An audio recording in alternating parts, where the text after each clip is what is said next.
Hey guys, how's it going? Max here for slurv.com. Another crazy day for me today, so this video is again being done in my car.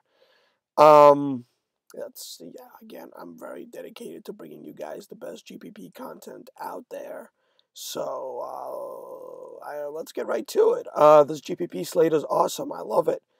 There's a ton of good pitching options, and that kind of lets us narrow down some of the stacks that we want to target, which I think is awesome. So let's jump right into it. What can I say about the pitching options today other than the fact that there are a lot of them? Let's start with Kershaw. The guy's pretty unbelievable, has two complete games in his last three games. He, you know, is very good. He's facing a not so great lineup in the Angels. However, they either, although they make a ton of outs, the Angels don't strike out that often. So I don't know if we can expect one of Kershaw's 50-point games today.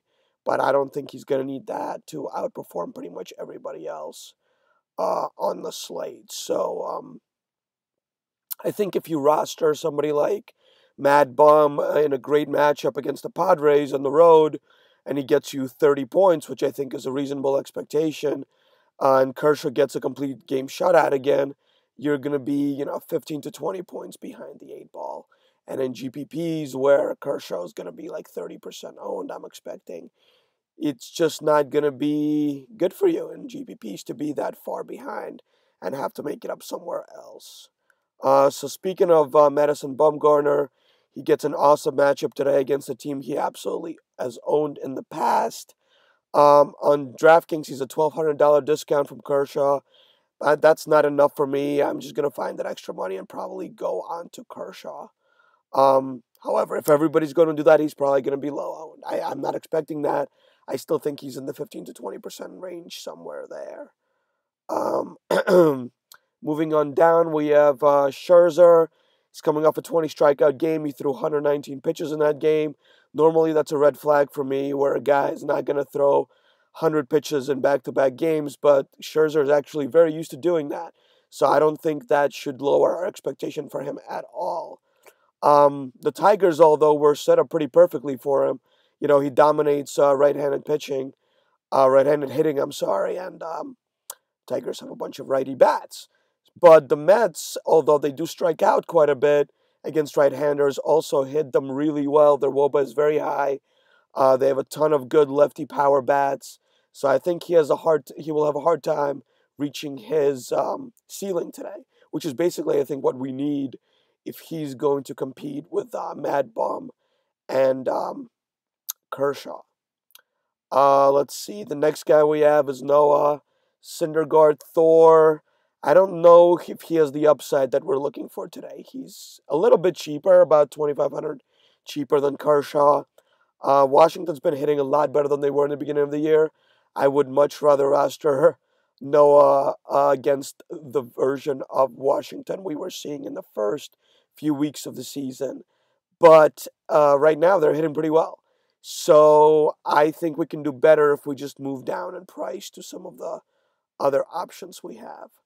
Let's talk about some of the guys I will not be rostering. The first guy is Stroman. He's just way too priced up for me.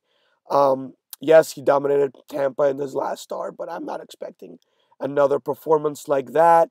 So let's go on and just kind of cross him off of our list right now.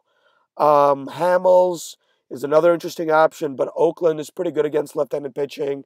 Doesn't strike out that much, so I'm not expecting a ton of upside from him today either. Velasquez, his ownership will be low. I say this because he's still a guy with an elite K percentage, although it is skewed by that Padres start where he just went absolutely bonkers. I do see upside here, but Miami's just been so good lately, and they're the kind of team that just doesn't allow big pitching performances against them. Although they only have three really good lefties, their righties hit right-handed pitching pretty well also. So I don't think I will be going to him today either. The next guy is somebody I do like quite a bit. Jaime Garcia is facing the Rockies today. Yes, the Rockies are way better against lefties than they were last year with additions of Rayburn and Reynolds, but they are in a pitcher's park. and the guy's been just fantastic all year, and he's dominated righties as well as lefties this year. So I'm still gonna pick on this matchup quite a bit. Rockies outside of Coors is just a good matchup, I think, that a lot of people don't think about. So let's go here and hope for another good performance. I want to quickly mention Porcello. Um, he's pitching in a great pitcher's park in Kansas City. The Kansas City team is not as scary as they were last year. They're striking out more. They're not hitting the ball quite as well. Moose was a big loss for them. So I think Porcello is going to garner very low ownership today. And I think he's a pretty safe bet for good numbers. My model loves Juan Nicasio going against the Braves at home. I don't know if I can go here. He does have the K upside. Um, Atlanta is much better against righties than they are against lefties. They can throw six left-handed bats out there against Nicasio. Nicasio just is awful against lefties. This year he's giving up a 365 WOBA. Um, Actually, that's in his career. This year, it's even worse with 407, which is just insanity. I really preach caution here, especially if he is going to have high ownership. Um, Next guy is Kyle Hendricks. I'm still not on him for GPPs. Yes, he had a good performance against the Padres, but I really just don't see the upside in GPPs here, especially in the hitter's park.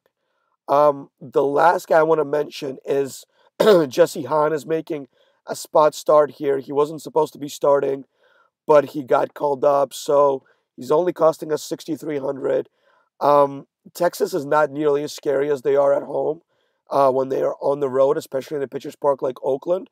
So I think Jesse Hahn provides a um, really good upside for his price here. 6,300 is very cheap. Okay, I think that was it for pitching here. We kind of covered all the options I wanted to cover. So let's go on to today's stacks. So basically, I'm suggesting we pay for pitching and find some good cheap stacks to fill out our rosters. So let's jump into some of my favorites that I think will do well here.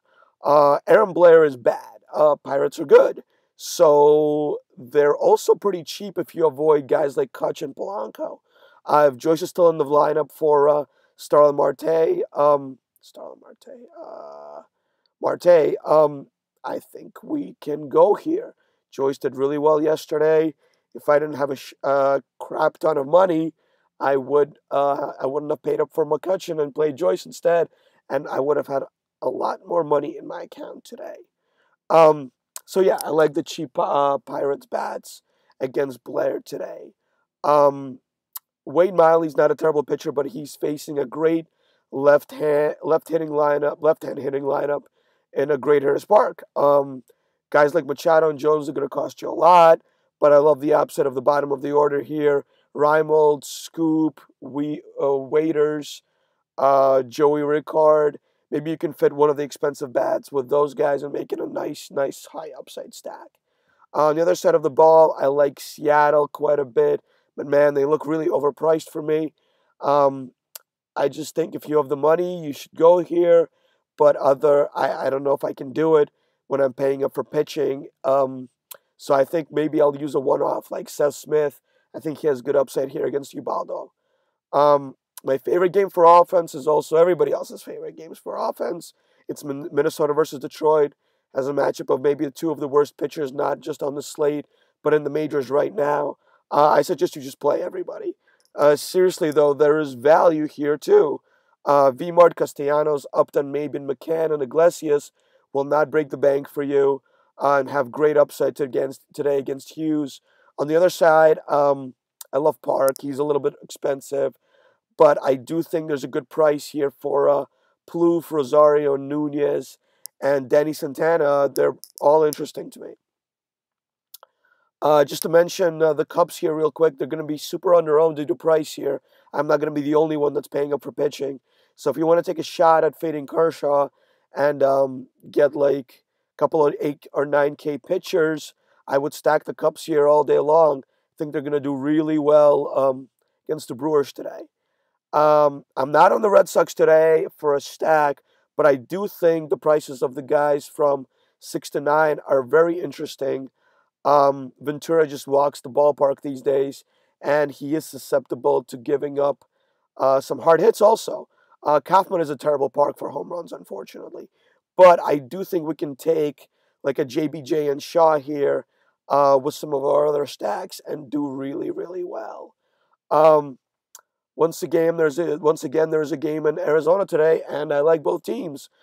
Pineda and Greinke are fine pitchers, but these lineups in these ballpark I think could do really well against them at low ownership. So let's go ahead and target the Yankees and Arizona bats once again. A couple more for you. I think San Francisco is going to be super low owned. They're in the pitcher's park, sure, but they're going against Colin Rea, who does not strike out many guys and walks way too many guys. These are bad if your goal in life is to be a very good pitcher. Giants don't often bomb, but when they do, it's usually 3-run shots, and because they just string a lot of good at bats together and get guys on base. So I like the Giants for a cheap stack also today. Last but not least, I'll just give you the Dodgers against the Angels. They really let us down yesterday. They did not do that great, but they also let everybody else down. They were very highly owned. I think we can go back here at a reduced ownership on a 14-game slate. So look to the lefty bats against Weaver. He has not been able to get anyone out lately. So let's go here and make some money. Right on. No matter how busy I am, I'm always going to bring you that GPP stack wisdom. So I hope it works out for you today. Jump into the Slurf chat and talk to us. And I will see you all tomorrow. Later.